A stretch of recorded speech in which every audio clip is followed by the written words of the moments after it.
Ashama kam jirtu kabajamtoota daawwattoota Oromiyaa Miidiyaa Neetwoork. Kun qophii keenya bifa haaraatiin eegalle dhuka kan jedhudha. Qophii keenya dhukaatiin dhuka dubbii dhimmoota garaagaraa bal'inaan kan itti ilaalludha. Qopheessitoonni qophii kanaa Aniyoon Ingidaa, Abrahaam Birruu fi Guyyoo Waariyooti. Qophii keenya har'aatiinis dhimmoota bal'inaan ilaaluudhaaf filannee garaagaraa qabannee dhihaanneetii jirra. Qophicha simbiraan gahuun Aniyoon Ingidaa si waliin tura. Hanga xumura qophii keenyaatti isinis nufaana taasiniin jecha kallattumaan gara gabaasa keenya jalqabaattan darba.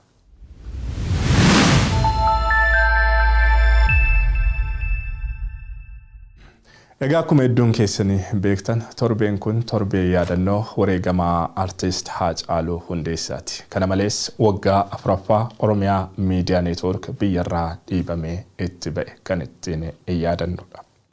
Wareegamaa Haacaaluu Hundeessaa booda taateewwan hedduutu Itoophiyaa keessatti ta'e. Hariiroon Oromoo fi mootummaa Itoophiyaa illee kan duraan jijjiirama bara 2018 hordofee wooyyee ture deebi'ee babbaduunsaa kan ifatti itti mirkanaa'edha. Hidhaan jumlaa ajjeechawwan suukanneessoo fi sarbamni mirgoota namoomaa bifa garaagaraatiin raawwataman uummata Oromoo bal'inaan mudataa turanii jiru. Abrahaam Birruu taateewwan waxabajjii 29 bara 2020 haga yoonaatti jiran kan ittiin xiinxalu dhuki dubbii keenya jalqaba irratti dhihaata. Taateen halkan waxabajjii 29 sun hanga har'aattuu Oromoota baay'eetti dhugaa ta'ee waan darbeetti fakkaatu. Halkan sun halkan silaa abjuu ta'ee darbee jedhee hunduu hawwa ture. Halkan abaarsaa ka hunduu yoo yaadatu madaa ammallee hin fayyinee fi kulkulfatu. Waarii boqonnaa sammuu fi afuura nagaa namarraa mulqu. Halkan ayyaana maleessa ta'ee uumame. Guyyaa waaqni dachii keenyarraa ija libsate jedhanii kan abaaranis jiru. Ammumallee akka abjuu irra deebi'anii dhaga'uuf kan gurra qabatan. Oduun gurri seexanaa hin dhagahin jedhanii hoodatan kan tan caalteen jirtu. Guyyaan ayyaana dhabeettiin waxabajjii 29 kan qaroosan qarxam goote martee dhuftee barana waggaa afuraffaa isheetiin. Cabiin saamtuu cabne, caaba wal'aansa hin qabne. Sabni boqonnaa boo'ichaa cufuu walitti matu galaana boo'ichaatiif kaadhimame. Hanquu guyyaa jedhee guyyaa tanas abaare. Galgalli waxabajjii 29 gadda onni nama cabsu kanaan yaadatama. Artist Haacaaluu Hundeessaa goonni xombora qabsoo bilisummaa qeerroo Oromiyaatiif qabsiisee wareegamee jira. Gadaamessa hawwan Oromiyaatu madaa'e. Ayyaanatu qe'ee Oromoo irraa godaane. Dhaloota qeerrootti siimboon gante. Dhaloota toof jibbe. Aartiin muuziqaa badhaasa argatte waakkatamte. Samiif dachiitu walitti qadaadame. Halkaniif guyyaatu walii wallaalame. Dukkanni kun dheeraa akka ta'e baay'een yoosuu tilmaaman. Boo'icha hirqaniin jabaanne gadda awwaallatanii namarraa hin galle. Madaa bara bara aadan. Okkola yeroo hundaa dukkana dafee hin bariine arguu hunduu ragaa ba'e.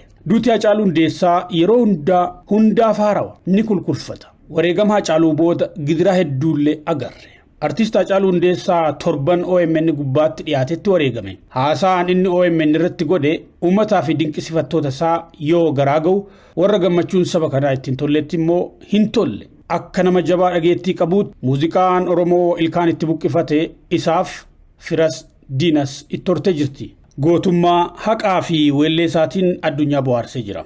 Weelleensaa qeerroo fi qarree Oromiyaatiif galaa fi dhannoo taatee ummata isaa dammaqsee laga ittiin ceesisee jira. Lagaan gamatti gaarii fi hamtuu itti mul'atu sakeekee jira. Muuziqaa fi wal'aansoo Oromootti ijoollummaa kaasee umurii isaa itti wareegee jira.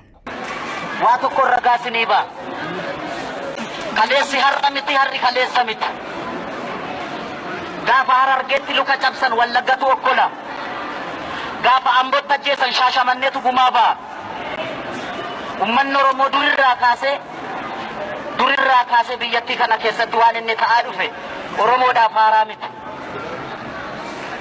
Oromoodhaaf haaraa miti. Biyya abbaa keenya irratti ajjeefamuun, biyya abbaa keenya irratti hidhamuun, qeef qabeenya keenya irraa biyya abbaa keenya irraa nu godaansisuun nuti namatti darbinee miti. Qee namaas dhaqnee miti. Qee keenya dhufani. Uummanni Oromoo immoo uummata Oromoo fi Oromiyaa irraa miti. Daangaa Oromiyaa irraa miti. Daangaa Itoophiyaa irraa iyyuu diina tiksaa ture. Daangaan Itoophiyaan guutuun ishii otoo lafti gadi fageenyaan qotame lafee Oromootu ba'a. Daangaa Itoophiyaa tiksuuf jecha. Akka namaatti abshaalamuu dadhabnees miti. Beekaa dhabnees miti. Gootas dhabnee miti. Numa wal sakaala ture. dhugaan sinitti hima. Jireenya gadadoo akkasii jiraachuun keessan gatii qaba. Amantanis amanuu baattanis boruu ifatti baatu. Warra kaleessa dargiin ayyariirraa boombii tarcaasaa turetu har'a aangootti ba'e akkas nu godha.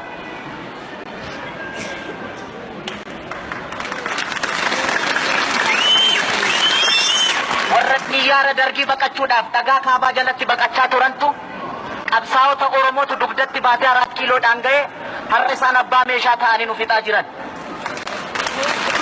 Kana dubbiin achi qabaan as qabaan hin barbaachisu. Kana uummanni Oromoo hundi hin beeku.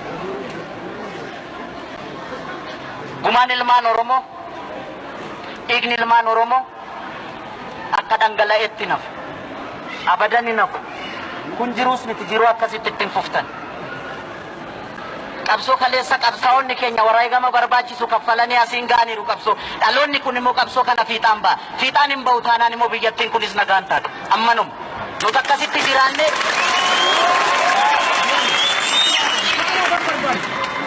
Waaffala biyya isaa fi uummata isaaf oolanis ulfinaa fi jaalala saba isaa gonfatee jira.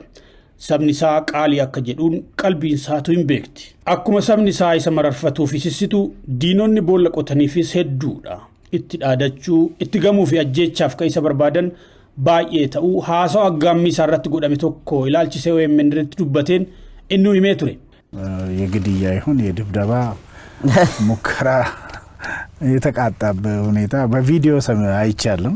ያ ምን አከለ እውነት ነው? ምንድነው እስኪ ሁኔታው? አዎ ዝም ብሎ ነው በቃ የሆኑ ነገሮች ናቸውና ያጋጥሙኛል። አልፎ አልፎ መስታወት አውርጄ ሲሄድ ይሳደባሉ። ቅድም ጀመሪያ ላይ ልገልጽልህ እንዳሰብኩት ማለት ነው መብታቸውን ጠንቅቀው ማያውቁ ደግሞ የሰው መብት እስከት እንደሆነ ማያውቁ ግለሰቦች ናቸውና ይሄ የመጀመሪያ ጊዜ አይደለም በጣም ለአምስተኛ ጊዜ ነው አዲስ አበባ ውስጥ ያን ዲና ኩን ገሩ አንገዱማይ መሰነ ቱሬ ጉያ ሚልካይፍቲ ጎተ ሰኛቴ ጅራ ቢያፊ ሰበቦች ሰጅራ ወሬገምን አርቲስት አጫሉ እንዴሳ ሰበብ እጀኖሳ ጋፊ ፊ ዴቢ ዱማረት አገርሲሴ አከተው ደንደው ባየቱ ትልማማ ስርነ ሞቶታ ኢናባረ ዱጋ ኦሮሞ እንዱበት ዋይሲ ደሚልክ ዱበናን ዩካን ኢጀከኑ ጃምሰን ሳኒፉ ኢጆኒ ጉዳን ኢጆኒ ሃጫሉ ልቡሳቲ ዳቤ ሲዳ ምንልክ ሰምን ገደብ ያለሳት ሴኔ ጅራ ቀብየን ተምሳስ OMN ከስቱዲዮ ፍንፍኔ እኒ ዱማስ ከነቱሬ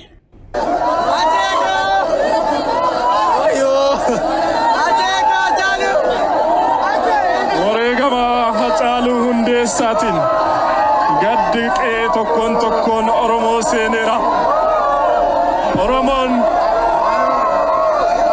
ገጠሳ ደርካውላ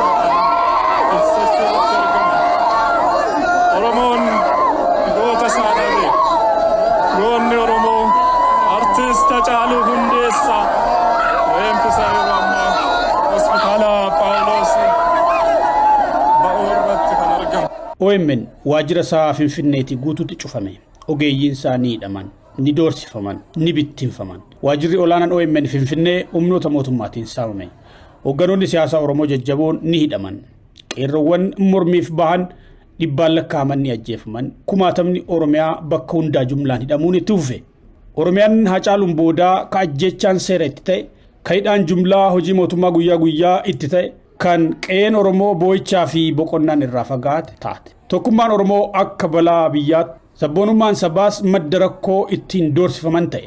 Hariiroon mootummaa Itoophiyaa fi Oromoo dhufaatii bulchiinsa Abiy Ahmed booda wayyaa'ee ture bakka duriitti deebi'e. Hariiroo abbaa irree fi saba haqaaf falmatu. Dhugaan artiist Hacaaluu Hundeessaas akkuma dhugatte tafte. Oromoon ammas ofirratti aanaqaan ofirratti abeekan. Amma yoo Oromoo tokko ajjeesaa jiru goota ajjeesaa jiru nu keessa. Artistoonnis ajjeesaa jiru keessaa maratanii. Kanaaf qeerroon Oromoo bakka deemutti ofaa eeggatu. Qeerroon Oromoo mulu ija isaanii jaan. Qeerroon ofaa eeggatu bakka jirutti. Boorus kan ija qabdi jedhamu jira kan jedhamu quuqama Oromoo kan qabu dabalee wareegama. Wareegamni kun immoo itti fufaa. Wareegamaa dhufne ammas wareegamni kun itti fufaa jira. Nurraa dhaabbachaa jiru.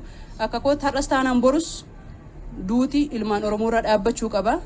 Torbeen keessa jirru kun torbee Haacaaluun itti wareegame ta'uu isaatiin torbee Haacaaluu jedhamuudhaan yaadatamaa jira. Siidaan gootaa hojii isaati. Siidaan gootaa laphee dhalootaa keessa jiraata.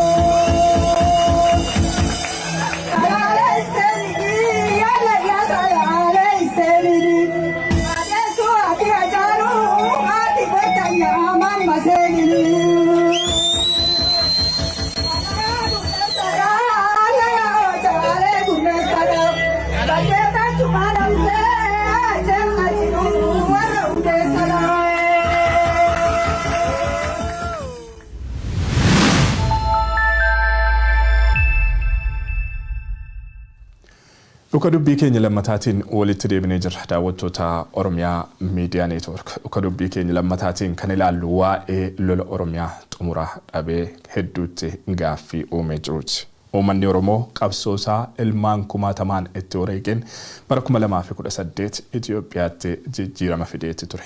Haa ta'uuti jijjiiramni wareegama ilmaan Oromootiin dhufe kun erga Itoophiyaatti dhugoomeen boodas uummanni Oromoo boqonnaa hin arganne miidhama seenaa keessatti yoo argee hin beekneef saaxilameeti kan inni jiru. Miidhama uummatichi mudate kanaaf lolli qe'ee Oromootti mudate sababa isa ijoo akka ta'etu amanama. Lola Oromiyaafis ta'e rakkoo sababa kanaan sabicha mudateef bu'aan qabsoo isaatii qaama hin malleen butamuun jaarmiyaalee fi hoogganooti qabsoo isaatii gidduutti wal hubannaan dhabamuun sababa ijoo ture jedhu xiinxaltoonni. Lola Oromiyaa waggoota 6 lakkoofsisetti xumura gochuun nagaan marii argamu dhugoomsuuf yaaliin garaagaraan godhamaa turaniiti jiru. Haa ta'uuti hin milkoofne. Oromiyaan har'as bakka bakkatti lola keessummeessuu irratti argamti. Lolli Oromiyaa hanga yoomiitti itti fufa. Miidhamni uummanni Oromoo lola kana gidduutti simataa jiru yoom xumura argataan gaaffii hawaasaati. Gaaffii hawaasaa kana bu'uura godhannee waa'ee lola Oromiyaa bal'inaan xiinxallee jirra. Garasumattan isin dabarsa. In most cases, change comes through the butt of the gun. But Ethiopia was different. Waggaa ja'a baranaa battala qabsoo qeerroo Oromoo hordofee jijjiiramni siyaasaa Itoophiyaatti dhalatetti mooraa qabsoo Oromoo keessa ol hubannaan akka jiraatu rakkooleen gamaa gamanaa mul'atanis mariin akka furaman tattaaffiin garaagaraa godhamaa turee jira. Hundaa ol waldura dhaabbannaa fi walitti bu'iinsi bakka tokko tokkotti warra gara aangootti dhufee fi waraana bilisummaa Oromoo duraanis bosona Oromiyaa keessa socho'uu gidduutti mul'ataa ture. Dhimma yaaddessaa tattamaan fala argachuu qabu akka ta'e hedduun yaaddoon kaasaa turan. Within these bushes, Oromo Liberation Army fighters are carrying out their morning parade. They have no headquarters or base and move constantly in the direction of the federal forces. Jaarmiyaalee Oromoo gidduutti wal hubannoon uumame qaawwa jiruuf furmaata sirrii kaa'uun yeroon cufachuu baannaan ce'umsi abdatame of duuba deebi'uu akka malu Oromiyaan dirree lolaa ta'uuf akka deemtu gaagaamni sababa kanaan dhalatus hammaataa ta'uu akka danda'u hoogganoota Oromoo isaan aangoo irra turan warra jaarmiyaalee mormituu hooggananii fi hayyoota siyaasaatiinis waan dursee tilmaamame ture. Oromiyaa nagaa godhu number 1. Oromiyaa keessatti tasgabbiin akka inni dhufu godhu itti aansine immoo waan nuti jalqabne kun karaa dimokiraasiitti imallu kun etoon gufatiin akka inni deemu godhuun waan mijaa'e tokko keessatti dorgomuu qofa otoo hin ta'in akka inni mijaa'u mooraa sana mataasaa hojjechuun wannoo godhuun dirqama hunda keenyaati. Haalli fedhiidhaan dhaaboti Oromoo wal dura dhaabbachuudhaaf ijaaraman garuu hin jiru. Kanaaf isa kana akkaataatti cufannu ka jedhaneyyuu haalli isaan jaa amma waan ta'eef isa kana ni cufanna ka jedhu hundi keenya fedhii fi hawwii keenya abdii keenya. Wanyi irratti dulaa jira walii keenya irratti caalabnee irraa rastaanaan jechuudha. Kanaaf kun dhaabbachuu qaba. Uummata beekaadha yoo ta'an uummata wal dhageenyu yoo ta'an kun dhaabbachuu qaba. Tarkaanfiin ni jalqaba maal ta'uu qaba? Lolli Oromiyaa keessatti geggeeffamu bakka hundumaatti dhaabbachuu qaba. Wanni an recommend gochuu barbaadu mariin akkanaa kun akka itti fufuu fi fooramii tokko armoodoo dhaabdanii gaarii natti fakkaata. Maaliif Oromoo yeroo hunda yaada gaggaarii dhiyeessetti yaadni sun otoo qunnaan seeniin faca'ee hafa. Har'a qunnaa otoo tolchitanii gaarii natti fakkaata.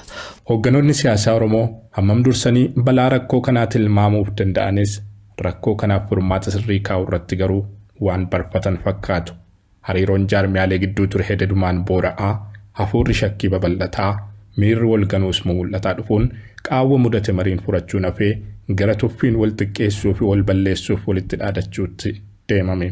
Haalli kun babal'ataa dhufuun walitti bu'iinsi duraan kutaalee naannichaa muraasa keessatti mul'atu gara wal waraansa jabaatti akka jijjiiramu godhee lola Oromiyaa waggoota lakkoofsisuuf deemaa jiru dhale. And in Oromia, violent protests have rocked parts of the region. And the OLA has waged its guerrilla war for the right to choose independence. Lolli torban lamatti xumurraan eegalame kun lubbuu kumaatama nyaachaa kasaaraa waraanaa hagana hin jedhamne hordofsiisaa waggoota lakkoofsisuus har'allee xumuran argan. Lola kanaan hanga yoonaa qaamni injifate jiraachuudhaa baatus miidhamaan hundaa olii uummata Oromoo waraanaan jireenyi isaa irratti diigamaa jiru ta'uun garuu dubbii ifa jirtuun. Uummanni Oromoo lola waggoota 6 darbanii kana keessatti ilmaansaa kumaatamaan itti dhabee jira. Qeensaa waraanaan barbadaa'eera. Diinagdee isaas dhabee wabii nageenya isaatii mulqamuun ba'anii galuun yaaddootti taateetti. The government's response has been tough. In this video shared on social media, 2 young men are marched into the bush, allegedly by the police. Human rights groups have accused authorities of indiscriminate killings and mass arrests. The government told the BBC it does not target civilians. Kana hundaan maaltu nu qaqqabeef hunduu yaada gama isaatii xiinxala. Gariin akkaataa goolabbii qabsoo qeerroo Oromootu rakkoo qaba. Rakkoo har'a Oromoon argaa jiruuf jalqabumaa jaarmiyaalee fi hoogganoonni qabsoo sabichaa injifannoo qabsoo qeerroon argame qaama hin malleef dabarsanii kennuutu kanaan nu gahee jedhu. Gama biroon miirri wal hubannaan tarkaanfachuu dhabuu, waliif obsuu dadhabuu natakaaroo hammeessuu jaarmiyaalee fi hayyoota sabichaa biratti mul'ate injifannoo sabichaa bu'aa dhabsiiseeraanis yaada dhagahamu. Rakkoon Oromiyaatti waraana dhale maalis haa jennu maal? Lola xumura dhabe kanaan kan gatii ulfaataa baasaa jiru garuu hawaasa nagaa ta'uun waan wal nama gaafachiisu miti. Gareeleen lolatti jiran wal waraansa kanatti xumura akka godhan, uummata lola gidduutti danqame akka boqochiisaniif jaarsa biyyaa hanga hawaasa addunyaatti waggoota 5-6 darbaniif tattaaffiin garaagaraa taasifamaa tureera. Hammam waraanni bilisummaa Oromoo karri isaa mariif banaa ta'uu ibsuun nagaa mariin argamuuf qophii ta'uu irra deddeebiin beeksisaa turus waraana bilisummaa Oromoo waliin mariin goon hin jiru kan jedhe mootummaan Itoophiyaa ejjennoo rincicaan waggoota lakkoofsisaa ture. Dhiibbaa hawaasa addunyaa fi tattaaffii qaamolee garaagaraatiin waggootaan booda mariif taa'uuf kan murteessan qaamoleen lameen waltajjiiwwan marii Taanzaaniyaa, Zaanzibaarii fi Daar es Salaamitti qophaa'an irratti argamuun akkaataa madda wal dhabbee mariin gogsuun danda'amu irratti bakka qaamni sadaffaan argamanitti mari'ataa turuun yaadannoo yeroo dhiyooti. Waltajjiiwwan kanaan keessumaa marii marsaa duraa Zaanzibaaritti taa'ameen dhimmoota hedduu irratti wal hubannoon uumamuu, dhimmoota hafan irratti itti fufiinsaan kan mari'atamu ta'uu qaamoleen lameen ibsa wal simatu baasuun uummata bu'aa marii kanaa hawwiin eeggataa turetti abdii horuuf danda'anii turan. Haa ta'u malee osoo mariin kunuu hin xumuramin bobbiin waraanaa gamaa gamanaa mul'ataa ture. Wal waraansi hamaan kutaalee Oromiyaa garaagaraatti jabaatanii itti fufan uummata bu'aa marii Zaanzibaar hawwiin eegaa turetti abdii kan dukkaneesse ture. And the OLA has waged its guerrilla war for the right to choose independence. Wal waraansa ji'oota dheeraa booda qaamoleen lameen marii marsaa lammaffaaf achuma Taanzaaniyaa Daar es Salaamitti wal gahan. Mariin marsaa lammaffaa kun ajajoota olaanoo waraana bilisummaa Oromoo fi qondaalota waraanaa mootummaa olaanoon illee kan irratti hirmaatan ta'uun wal qabatee gareeleen lameen wal hubannoo irra gahuun Oromiyaatti nagaa buusuu maloo abdii jedhu uumee ture. Haa ta'u malee mariin marsaa lammaffaa kun miirri wal hubannaa duraan uumamillee deebi'ee kan itti dukkanaa'e. Humnoonni lameen dubbatanii walii galuurraa gara wal abaaruu fi wal himachuutti kan itti cehan abdiin mariin nagaa buusuu deebi'ee kan itti dukkanaa'e ta'e. Kanaafis qaamni mootummaa waraanni bilisummaa Oromoo gaaffii hin malle dhiheessee jira. Gaaffilee yeroon irra darban dhiyeessuu irra darbee baadhaa mootummaa keessatti mootummaa nagodhaa ejjennoo jedhu tarkaanfachiiseera jechuun wayitaa himatu waraanni bilisummaa Oromoo gama isaatiin gufachuu marii kanaaf sababa waan jedhu tarreesseera. Dhugaa dubbachuuf dhimmooti ka'an hedduudha. Gaaffiin saba Oromoo qabu hundasaayyuu gartee waltajjii irra ture. Achi keessaa wanti nama wal falmisiisu waan lama irra guddaadha. Tokkoffaa dhimma waraanaaf nageenya, inni kaan immoo dhimma siyaasaati. Gama keenyaan rakkoon bu'uuraa biyyittii sanaa rakkoo siyaasaati. Rakkoo siyaasaatu furmaatan arganne. Kanaafidha gara lolaatti seename dhimmi siyaasaa sun furmaata yoo argate malee lola keessaa bahamuun hin danda'amu waan jedhu jechuudha.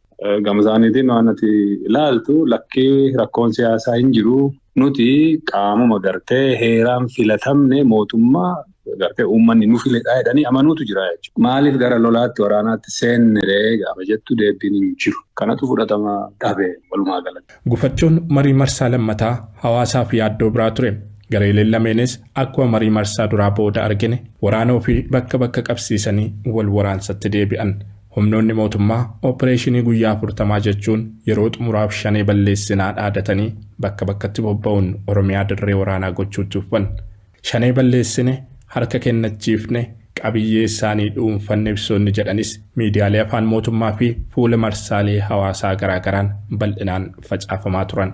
Duula lolaa fi ololaa ji'ootaaf walitti fufiinsaan geggeeffamaa ture kanaan booda garuu humni bade jedhame waraanni bilisummaa Oromoo gama isaatiin bobbaa irbuu shinniggaa jechuun opereeshinii waraanaa gama isaatii labsee humnoota mootummaa irratti tarkaanfii garaagaraa fudhataa jiraachuu ibsuu erga eegalee torbanooti lakkaa'amaniiru. Humnoonni lameen boqonnaa marii waliigaltee malee cufanii gara waraanaan wal balleessuuf yaaluutti deebi'uun ammas dhimma bakka bakkatti uummata Oromoo ba'aa gala dhorke ta'uun gatii kaffalchiisaa jira. Humnoonni wal waraansatti jiran kunniin adeemsi itti jiramu Oromiyaa diiguu fi uummaticha egeree dhabsiisuu irraan kanaaf furmaata rakkoo ta'uuf hin danda'u qaamoleen jedhan har'as gareeleen lameen nagaa mariin argamu barbaaduutti akka cechaniif waamicha dhiheessaa jiru.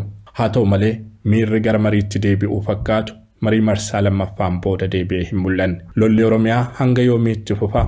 Uummati lola kana keessatti gatii ulfaataa baasaa jiru hanga yoomiitti waraana gidduutti danqamee jiraataan gaaffii deebiin arganne ta'ee itti fufeera.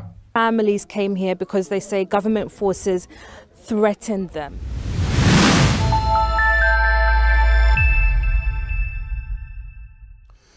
Gara dhimma keenyas xumuraatti ceena. Lammiileen Keeniyaa wuxinee gibiraa haaraa mormuuf bahan kaleessa paarlaamaa biyyattii cabsanii seenuudhaan meeshaalee garaagaraa mancaasuu hordofee biyyattiin muddamsuu olaanaa keessatti argamti.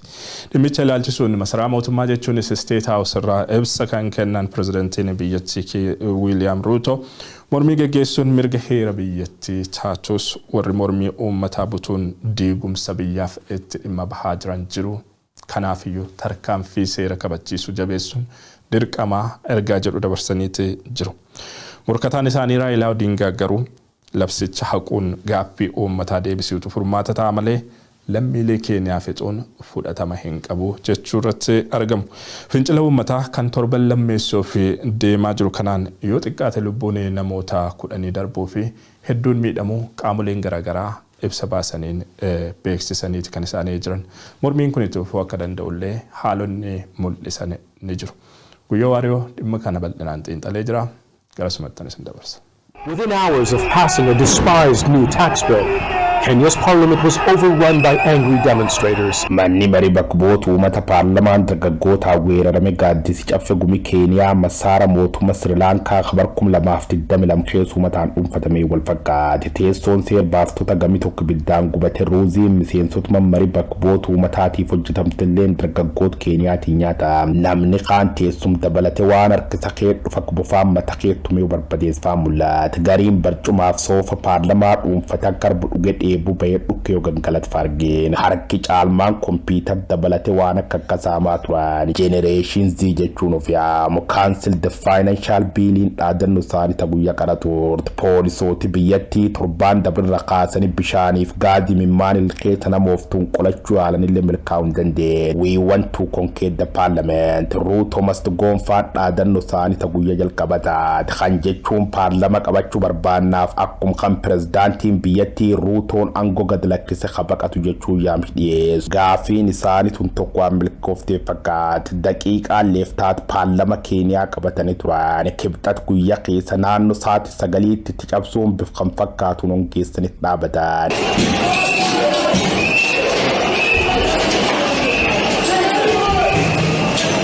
Mr. Speaker, sir, I'm here to address you.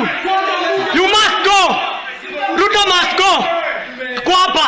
Yooyya nageenni kadursu jecha qophiteen ta'uka kutalammeestoo waltajjaane jeera. Keeniyaa dargaggooti daballi gibira mormuun biyyatti miil tokkoon dhaaba gitqeeyyeetanii torbaan lammeessoon kunoot manneen daldala hedduun cufamanii karaan dhaqaachaan guutaa. Poolisooti marro tokknam gussa marro birammoo uummataan guffamuun diraama waan iriiricha katorbaan kana keessa muraas turan. Askarooti biyyattii rasaas paarlamaan dhuunfata mordofi kallattiin xinniqqeessanii nam kun afaan qabgalaafachuu akka nool waldaan akimoot Keeniyaa beesis. Gaazii mimmaan ilkeessa namoofti dabalate poolisooti Keeniyaa waan akka uummata furguggeessan. Obboleetti Barack Hussein Obama aawuma Obama dabalate namoota hedduu finceel. Former President Obama's half-sister was among protesters tear-gassed during massive demonstrations in Kenya. Activist Alma Obama and thousands of others were protesting higher taxes outside of the country's parliament today. Mormi Keeniyaa tanaaf qomsi guddayyaa maaliin duubgaa fi ta'u maal. Mootummaan Pirezidaant Ruutoo daballi gibira daabboof zayit darate meeshaan akka kar persenta 16 kaa'utti bitti qabsiis. The Controversial Financial Bill 2024 jedhaniyaa miseensoti paarlamaa paartii mormituu hedduun hin mormaan uummati biyyattii ba'ee fincee. Mormi uummata tanaan jalqabumirra kaase shakkikee waan seenaa turka fakkaatu bulchiisi Pirezidaant Wiiliyaam Samooi Ruutoo labsitan gamis haqu balbaloomsullee guutuma guutuu yaad finciltoota dhaga'uu dhabuu qiyaamamees. To commune and reject the finance bill. Our lives are tough. People are struggling. People don't have places to stay. People don't have meals to eat. This finance bill, we are not amending. We are rejecting. We withdraw it. Everything, we withdraw it. And I want to tell this government, we gave you the entry. We are going to show you the miseensoti paarlama biyyattii labsi falmisiiftu tan kibxat kaleessa murteetti kennuuf beellam qabataan uummatillee mammari bakboota uummata kawalakka magaalaa targam kan ganamumirra kaasuu marsanii eegaa turan. Miseensoti paarlamaa kan keessa nami 195 deeggaare 106 mormaan sagaleen sadi waan soorin qabtaat uummati harma cabse paarlama seen miseensoti mammari bakboota uummata akka hattuuf antuutaa baqatanii biroo duubaan cabsanii yaan. Honorable members, the results of that division is as follows. Ayes 195, nays 106, abstentions nil, spoiled votes 3. The ayes have it. Wamtaatee fuduu filannoo pirezidaantummaa Keeniyaa shaneessu agay barkum lamaaf 22 godhamtee morkata Raila Amolo Odinga moo'uun baalli qabate ilmi gosa Kaleenjii Samooi Ruutoo addunyaa bira dippiloomaasii jajjabdu tolchee maqaan isa faarfama dhufullee biyya keessa walqixxee kabajamuu hin dandeenye. Diinagdeen biyyattii sadarkaa guddayyaa mucucaatti doolarra akkuma Itoophiyaa warqi caalee jira. Rakkoo bulchiinsa gaarii qaala'insa jireenyaa gargarteen siyaasaa maacha dhufurra kakayduub dargaggooti Keeniyaa daandii ba'uun pirezidaantii isaanii kawagga lamaan dur qura buusanii filatan sun balaaleffachuu irratti argama. Ruuto Zaakiyoos deebite marsilammeessuuf nun bulchitu jibbaadhi jechuun pirezidaanticha dhaadatan. Rakkoon tun uumamu hordofuuf kalee galgal televiziyoonota biyyattiitiin gad ba'ee deebii kakeen pirezidaantiin Keeniyaa Ruutoon gantoota jechuun finciltoota waaceef. An otherwise legitimate expression of the fundamental rights and freedoms of assembly, demonstration, picketing, and petitioning of public authorities by a section of law-abiding citizens of the Republic of Kenya was infiltrated and hijacked by a group of organized criminals. Wargi biraa wal qabate gaafii akka dhiyeessuu jiru hundi galatoonfachuu barbaada. Hataatuuti immoo sochiin uummatatu yakkamtootaan butamte jirtu waan taateef raayyattis biyya dabalate humni qabdu bobbaasuun dirqam taate jirti seerriin kabajam jechuu waada seen. Waggoottan 40 darbaniif siyaasa Keeniyaatiif gati baay'ee baasuun isa hima morkataan isa Raila Amolo Odinga immoo rakkoo uumamteef itti gaafatamaa mootummaa kan waan taateef ijoollee teenni fixini labsi baaftan kan haq jechuun deebiqeen. We will not allow Kenya Kwanza to kill constituent parties of Azimio. Pirezidaantii duraanii Uhuru Kenyatta hoggana dhaabbat mootummoota gamtoomanii Antonio Guterres dabalatee namoota hedduun falmii yookaan fincil Keeniyaa kan ilaalchisu yaada isaanii darbachuu irratti argamu.